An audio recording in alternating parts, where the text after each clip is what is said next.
What is your reaction this morning to the events in Liverpool last night? These were utterly tragic scenes, and as the Prime Minister said, we were all shocked by what we saw. And I want to start by just paying tribute to the emergency services for their phenomenal response on the ground, and also to send my thoughts to all of those affected by what's taken place. It's right now that the police carry out their investigations and that the NHS staff are able to make sure that the best possible treatment is available for those who are affected. And the understanding of the government is that this is a non-terrorism isolated event? That's been the response of counter-terror police. It's for counter-terror police to make that determination. Of course, it is right now that the police carry out their investigation, and I pay tribute to the enormous bravery of first responders on the scene responding to this horrific incident. But I also want to pay tribute to the community for everything that they have done so far in pulling together to support one another on what should have been a day of real joy and celebration. Just finally on this, Minister, the police obviously made the decision to announce that the person they have in custody is white and British. What did you make of that decision, and do you think it sets a precedent going forward? These are always matters for the police in terms of operational policing and policing decision making, and it's not for politicians to get ahead of that. It is right that the police can take those decisions operationally independent of politicians. Let's talk about why you're in Sunderland and what you're announcing today.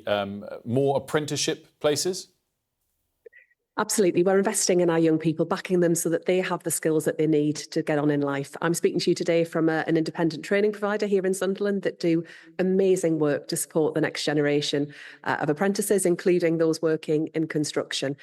I met some apprentices recently, apprentice bricklayers who, had an amazing experience, but coming to the end of their training were so hopeful and optimistic about the future, plans to start their own businesses and much, much more besides. I want that for more young people, and that's why as a government we're refocusing government funding into young people and those at the start of their careers to make sure that we have apprenticeships and also foundation apprenticeships for our young people. So those who are a bit further away from being able to do a full apprenticeship but want to work in construction, for example, so we're launching an on-site construction apprenticeship, foundation apprenticeship, so that young people can get a taste of different areas in the trades, whether that's around bricklaying, plastering, before they then go on to specialise through a full apprenticeship. On the topic of young people, as Education Secretary, where do you stand on the two-child benefit cap? Well, that was something that was introduced by the Conservatives. It wasn't something a Labour government would have introduced. I'm co-chairing the Child Poverty Task Force with Liz Kendall, the Work and Pensions Secretary, and we are determined to bring down child poverty. It is the moral purpose, the moral mission of this Labour government to ensure that the scar of child poverty affects far fewer children in our country than is the case right now. And we saw skyrocketing levels of child poverty under the Conservatives. And it's personal to me because for part of my childhood, I experience what too many children right now in our country are experiencing. And I know the damage it does. I know the scar it has, not just for those individual children and families, but actually for all of us. We're all poorer as a country when we aren't able to benefit from the amazing talent of so many children and families. That's why we're serious about tackling child poverty and why we've already taken steps through free breakfast clubs, through childcare expansion, cutting the cost of school uniform for families.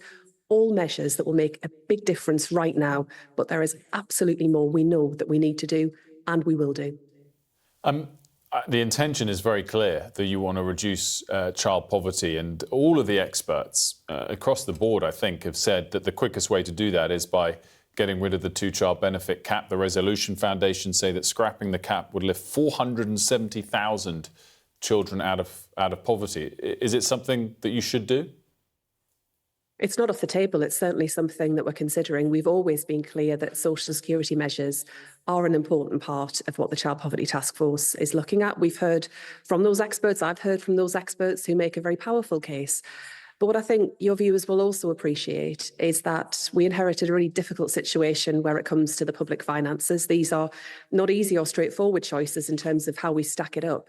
But we know the damage that child poverty causes. We know that social security measures are an important way in tackling child poverty. They're not the only way we do it. And that's why expanding opportunities where it comes to childcare, the big expansion that we're delivering as a government to make it easier for families to balance work and family life, or to get back into work and to work more hours, that is also a critical way that we can bring down the numbers of children living in poverty. And the first 715 new free breakfast clubs are already open in our country. That's the kind of commitment that you get from a Labour government on the side of working people, putting more money back into their pockets, the big increase that we've delivered in the minimum wage. The Child Poverty Task Force will report later on in the autumn, but we're not waiting for that to take action. We're already taking serious action to support families right now in places like Sunderland, where I know the numbers of children growing up in poverty are just too high. So it's not off the table, but as the head of the Child Poverty Task Force, is this something you're pushing for? Look, we're having lots of conversations about what more we need to do, but to be clear, this was not something a Labour government introduced. It's not something a Labour government would have introduced. It was a Conservative measure. The challenge that we have is that this is, a situation that we find ourselves in with the public finances, about how we stack everything together and how we make sure we secure the economy. I think everybody recognises it was in a pretty difficult state. We had to make some difficult decisions early on in order to stabilise the economy, because it's working people who lose out when you see the kinds of terrible impact that we saw under Liz Truss. But we know that we have to take action on child poverty. It is the moral purpose of Labour governments to ensure that everyone, no matter their background, can get on in life. And child poverty holds back far too many of our children and young people, and we are absolutely determined to tackle it. It is my personal mission to tackle it. It's why I'm speaking to you today. It's why I'm in politics in the first place. And we absolutely will do that, and we will bring those numbers down.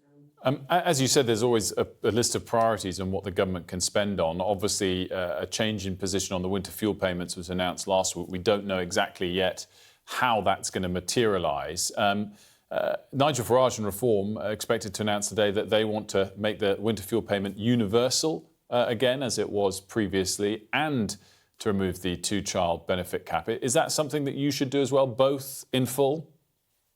Well, as the Prime Minister set out, we do want to make sure that more pensioners can benefit from the winter fuel allowance. But I don't think anybody would seriously believe that millionaires should be getting it. And on the wider question of reform, look, it's just not serious. They're just not serious people. It's not credible. This is a party, after all, that doesn't believe in the NHS, that would dismantle the NHS as we know it, that has consistently opposed the measures that Labour has brought in to back workers through the Employment Rights Bill, making sure, for example, that more workers can have access to sick pay. Those are the kinds of decisions that Reform are interested in making. The one policy that they have on education is to reintroduce tax breaks for private schools, which would massively undermine our ability to deliver free breakfast clubs, the kinds of measures that working families are benefiting from right now. That's Reform. That's who they are. They're not on the side of working people. They're not serious about how they deliver change.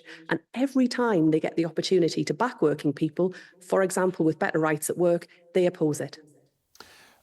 So you don't think that restoring the winter fuel payment universally and removing the two-child benefit cap is a sensible policy? Well, Reform previously supported introducing the predecessor party supported introducing the two-child cap. I don't think it's serious to suggest that millionaires should receive the winter fuel allowance, but we are committed to ensuring that more pensioners can benefit from the winter fuel allowance, as the Prime Minister said last week. But look, Reform are people that don't believe in the NHS. Working people would be lost without the NHS. They don't believe in it in its current form. They don't believe in it into the future. They would seek to dismantle it as it exists now, free at the point of need. That's who Reform are. It's just not serious. They're not on the side of working people. And every chance they get to back working people, whether that's through free breakfast clubs, whether that's through the Employment Rights Bill with greater rights at work, and whether it's backing the record investment that this Labour government is delivering into our NHS, they don't support it. That's who they are. Of course, they would dispute your framing of their views on the NHS. Just finally, Education Secretary, I wanted to ask you, since you brought it up, is the VAT hike on private schools. We got some numbers last week from the Independent Schools Council covering 80% of pupils in fee-paying schools. It did say that the number in private education had fallen year over year to January 25. 3.5% fall in primary private school students, 1.7% fall in secondary private school students. Is that the policy working as you intended it, or does it suggest there are costs to the policy as well as benefits? Look, I back parents to make decisions about what's right for them. For some parents, that will involve sending their child to a private school. But actually, for the vast majority of parents in our country, including here in Sunderland, what they want is a fantastic state education for their children. That's what we're delivering. That's what we're investing in. And the money that we're raising by ending the tax breaks that private schools enjoy are being put towards investing in a fantastic state education for children in our country. I think we've heard a lot from the private schools over an extended period, scaremongering about the impact. It's never come to pass. And actually last year, we saw an increase in the number of students in private schools. So it's not credible, I'm afraid. And what I'm determined to prioritise is investing in our state schools. And we've taken that decision to impose VAT on private school fees, to deliver free breakfast clubs, to deliver more teachers, to deliver more investment into our state schools. That's what a Labour government believes in. So that's interesting. So the data that the Independent Schools Council published last week is wrong. They said there was a fall from January 24 to January 25 in private school student numbers. Well, in the last year, we'd seen an increase in the number of students in private schools. But as you just said, when you asked the question, the ISC covers not the whole extent of the sector, 80% of the sector. So it goes beyond that as well. But look, we have invested in our state schools. That is my priority. Parents can continue to choose private education for their children, but that is way beyond the means of most parents. We've just been talking about the levels of child poverty in our country. The average fee of sending your child to a private school has gone up massively over the years because private schools have whacked up their fees way beyond inflation, putting themselves beyond your average middle class family. But even for your average middle class family, what they want is a brilliant state education and great local schools. And that's what I'm delivering as Education Secretary.